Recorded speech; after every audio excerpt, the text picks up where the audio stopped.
কবিতা মহিষাসুর মরে না। কবি শুভ দাশগুপ্ত।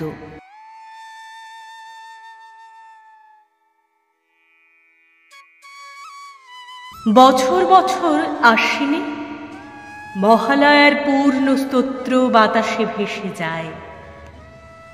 কাশফুলেরা ঢেউ তোলে মাঠের পর মাঠ জুড়ে। বছর বছর ঢাকিরা ঢাক বাজায়। আলোয় আলোয় ভরে ওঠে গ্রাম শহর মফস্বল। নতুন আনন্দে হাসিতে গানে মেতে ওঠে দেশ। মা আসেন, দশভুজা দুর্গতি নাশিনী ত্রিশূলে বিদ্ধ করেন মহিষাসুরকে প্রতি বছর।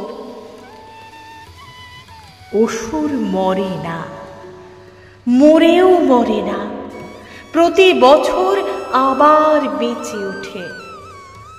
আবার মা জগজ্জননীকে ত্রিশূল হাতে ভীষণ প্রচণ্ডা রূপে জাগ্রত হতে হয়। আবার মহিষাসুরের বুকে গেঁথে যায় ত্রিশূল। তবু মরে না অসুর।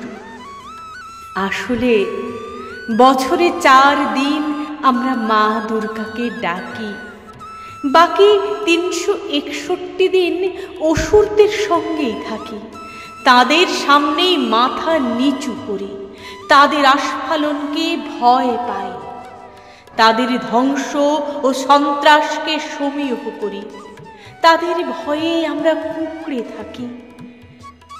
বছর বছর তাই অসুররা মরেও মরে না, ফের বেঁচে ওঠে। বারবার বেঁচে ওঠে পাড়ায় গ্রামে মহল্লায় শহরে নগরে বন্দরে মাঠে প্রান্তরে। আমরা পূজা করি না, উৎসব করি। আমরা মন্ত্র বলি না, উল্লাস করি। আমরা হৃদয়ে দেবীকে আহ্বান করি না। মনের গ্লানি আর পাপকে নতুন জামা কাপড়ে ঢেকে রাখি। তাই প্যান্ডেলে প্যান্ডেলে বছর বছর প্রতি মাসে মা আসেন না, অসুরও মরে না। মা আসেন না, অসুরও মরে না।